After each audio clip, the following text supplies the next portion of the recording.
হবিগঞ্জে আজকে যে এনসিপি নেতা সার্জিস আলম এবং নাসিরুদ্দিন পার্টির উপর যে গাড়ি বহরে হামলা, এই হামলা আসলে কি কারণ হতে পারে বলে ধারণা করছেন? এটা আসলে আমাদের এনসিপির যে জনপ্রিয়তা সারা বাংলাদেশে, এই জনপ্রিয়তাকে আটকানোর চেষ্টা করা, আর কোনো কিছু না। এই আটকানোর চেষ্টাই করা হচ্ছে। তার প্রতিফল হিসাবে আপনার সরকারের ছত্রছায়ায় যে গুন্ডা বাহিনী আছে, গুন্ডা বাহিনী দিয়ে এই ধরনের কর্মকাণ্ড করা হয়েছে। আমরা এই গুন্ডা বাহিনীদের বিরুদ্ধে প্রতিবাদ গড়ে তুলব সারা বাংলাদেশে ইনশাআল্লাহ। আর সরকারকে বলে দিচ্ছি, আপনার গুন্ডা বাহিনীদেরকে সামাল, গুন্ডা বাহিনীদেরকে যদি সামাল না দিতে পারেন তাহলে আপনি ক্ষমতা থাকার দরকার নেই। প্রয়োজনে আমরা সারা বাংলাদেশ অচল করে দেবো ইনশাআল্লাহ। বাহিনী বলতে আসলে কাকে বুঝাচ্ছেন? আপনারা ছাত্র দলের যে গুন্ডা বাহিনী আছে, আপনি তো দেখেছেন, ছাত্র দলের নেতারা ভিডিও ফুটেজ দেখেছেন, সারা বাংলাদেশের মানুষ দেখেছে। এরা গুন্ডা ছাড়া ছাত্র দল যারা, অরিজিনাল ছাত্র দল যারা, দেশপ্রেমিক যারা, তারা এই কাজ করবে না।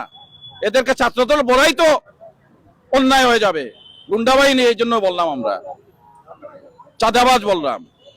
এই হামলার মূল কারণটা কি হতে পারে? আমাদের এনসিপির জনপ্রিয়তাকে আটকানোর চেষ্টা করা হচ্ছে। কারণ আমাদের জনপ্রিয় এখন সবার তুঙ্গে উঠে গেছে। এইটাকে আটকানোর জন্যই এক একটা দাবার চাল চালাচ্ছেন, কিন্তু এই দাবার চাল চালিয়ে আমাদেরকে দমানো যাবে না, আটকানো যাবে না। দেশের মানুষ সবাই বুঝে গেছে কে দেশের জন্য ভালো এবং দেশকে কে ভালো রাখবে, সবাই বুঝে গেছে। আজকে যে হামলা হয়েছে, এই হামলা জুলাই গণঅভ্যুত্থানের নায়কদের উপর হামলা হয়েছে। এই হামলা জুলাইয়ের উপর হামলা হয়েছে। আমি এই হামলার তীব্র নিন্দা ও প্রতিবাদ জানাই। যারা এই হামলার সাথে জড়িত তাদেরকে আগামী 24 ঘন্টার মধ্যে ধরে তাদের প্রত্যেককে চিহ্নিত করে ধরতে হবে এবং বিচারের আওতায় আনতে হবে। আমি স্বরাষ্ট্রমন্ত্রীকে বলবো অতি দ্রুত এই হামলাকারীদের গ্রেফতার করতে হবে। তা না হলে এই হামলার প্রতিবাদে দাবানল সারা বাংলাদেশে ছড়িয়ে পড়বে, আপনি তখন সামাল দিতে পারবেন না। অতি দ্রুত সন্ত্রাসীদেরকে আওতায় আনতে হবে, আইনের আওতায় আনতে হবে। আপনি দেখেছেন রাষ্ট্রের নায়কদেরকে আজকে হামলার শিকার হতে জুলাই মাসে, যা আমরা কল্পনা করতে পারিনি। এই হামলার সাথে যারা জড়িত তাদেরকে চিহ্নিত করতে হবে, অতি দ্রুত গ্রেফতার করতে হবে। তা না হলে সারা বাংলায় এর দাবানল ছড়িয়ে পড়বে। জুলাইয়ের শক্তিদেরকে দামাইয়ে রাখতে সন্ত্রাসীদেরকে লেলিয়ে দেওয়া হয়েছে। কারা এই হামলার সাথে জড়িত রয়েছে? আমরা সম্ভাব্য সূত্রে জানতে পেরেছি এই হামলার সাথে ছাত্রদল, যুবদল জড়িত। আমি মাননীয় প্রধানমন্ত্রীকে বলবো, আপনি আপনার ছাত্রদলকে থামান, আপনি আপনার যুবদলকে থামান। যদি না থামাতে পারেন তাহলে এটি আপনার জন্য ব্যর্থতা। কারণ এই জুলাই নায়করা ফ্যাসিস্ট শেখ হাসিনাকে বিদায় করিয়েছিল। এই হামলার সাথে ছাত্রলীগ, ছাত্রদল যারাই থাকুক এরাই সন্ত্রাসী। এদেরকে চিহ্নিত করে আইনের আওতায় আনতে হবে। এই মিছিল সারা বাংলাদেশ ছড়িয়ে পড়বে।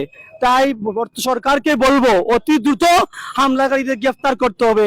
তা না হলে আপনি দাবানল টিকে রাখতে পারেন। আগামী 30-31 জুলাই এই নেতৃবৃন্দ, জুলাইয়ের গণঅভ্যুত্থানের নায়করা সিলেটে আসছেন। আমি সিলেটের প্রশাসনকে বলবো আপনারা নিরাপত্তা দিবেন। আজকে দেখেছেন আপনারা এই হামলার সাথে পুলিশের সহায়তা রয়েছে। পুলিশ সামনে থাকা অবস্থায়, প্রশাসন সামনে থাকা অবস্থায় কিভাবে হামলা হয়? এই জন্য পুলিশের ব্যর্থতা রয়েছে। আমি পুলিশ প্রশাসনকে বলবো যদি কোনো পুলিশের ব্যর্থতা, গাফলতি থাকে তাদেরকেও আইনে আওতায় আনতে হবে। এই হামলার বিষয়ে নাসিরুদ্দিন পাটোয়ারি কিংবা সার্জিস আলম কি কোনো বার্তা দিয়েছেন আপনাদেরকে? আমরা এই হামলা শোনার সাথে সাথে আমরা সিলেটের নেতৃবৃন্দ শহীদ মিনারে উপস্থিত হয়েছি। আমরা মার্শাল মিছিলের জন্য মার্শাল মিছিলের প্রতিবাদ করার জন্য।